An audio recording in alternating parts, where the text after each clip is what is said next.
Hi, this is Sai Sashwati and I'm a legal intern at Lex & Company.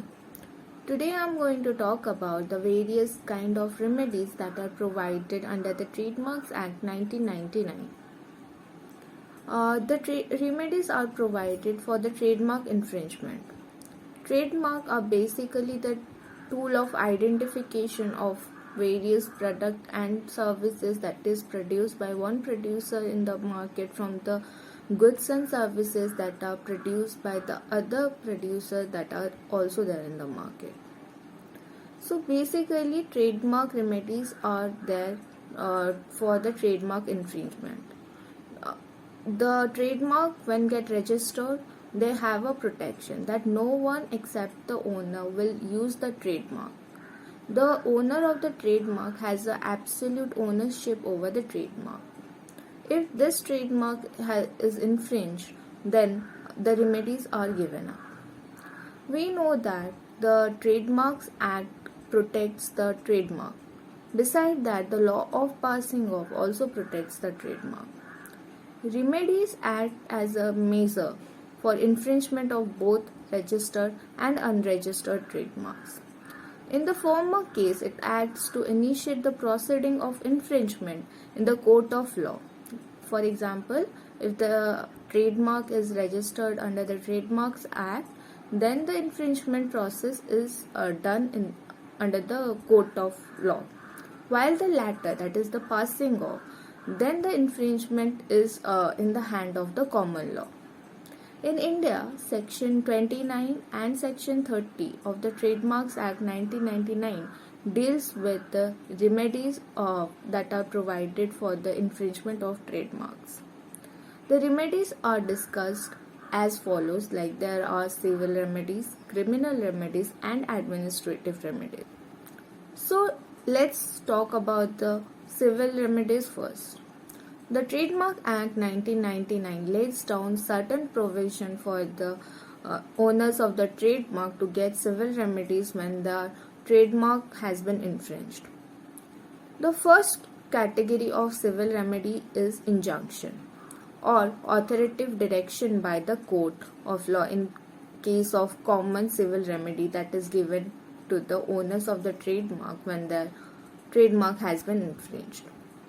The two kinds of injunction is perpetual and temporary injunction.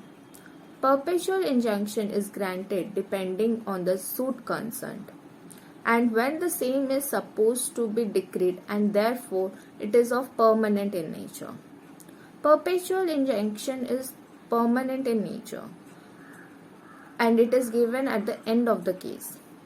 In the case of temporary injunction, a specified time frame comes into consideration, in which the case will be decided by the court until final orders are being passed on the matter that has come to the court. Temporary injunction is for a period of time and it is given during the pending of the case. The same can be asked for injunction can be asked under the order 39 rule 1 and 2 of the civil procedure code. This rather nullifies the purpose of filing the suit and thus allows the defendant to continue for the uses of marks similar as that of the plaintiff. The second kind of remedy that is given under the civil remedies are damages. Damages can be claimed by the aggrieved party on the grounds that they have the exclusive right of using the trademark. As he owns the trademark, then the other party who is infringing the trademark, the trademark from there has to be seized. And this subsequently has led to his or her enterprise suffering losses. So damages is the another kind of civil remedy that can a trademark owner can claim for when his trademark has been infringed. A civil remedy that is often claimed in handling the profit of account, along with which command of delivery or removal of the products have been infringed. That means the owner can command for the delivery of the profit that the infringer has got by using his trademark in the market. So these are the three kinds of civil remedies. One is injunction. Both the categories are permanent or temporary injunction. Second one is the damages, the losses that the plaintiff has suffered due to the wrong use of his trademark by the infringer. And the third one is the civil remedy by handling the owner the accounts of profits that he has earned by selling his goods under the trademark of the owner. So next comes the criminal remedy. Criminal remedy is given under section 103, 104 and 105 of the Trademarks Act 1999. Section 103 of the Act lays down the criminal remedy for the contravention of the trademark of any individual or entity which lays down for a period of 6 months of imprisonment, which can be extended up to 3 years for infringing a trademark's right. Basically, section 103 talks about the imprisonment period, whereas section 104 talks about the fine that has to be given by the infringer. It talks about the penalties that is need to be provided or sanctioned against the infringement. The section says that a minimum fine of 50,000 will be charged, or it can be extended to 2 lakhs in case of someone is found to transgress the trademark registration or trademark rights of the actual owner. Section 105 talks about an inflating version of punishment that is laid down in the Act. A seizure of powers of the infringer or the person who is liable for infringing can be carried out as an criminal remedy for an efficient adoption and for very good execution of the above provisions. This procedure is carried out by police and is subjected to reasonable ground of proving the infringement. So beside the civil and criminal remedy, there is another kind of remedy, that is the administrative remedy.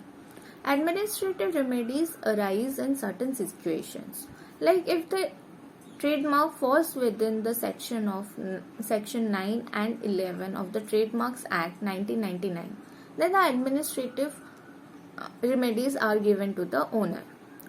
If in such condition arises, then the interrogation are carried out by the examiner upon the trademark registration.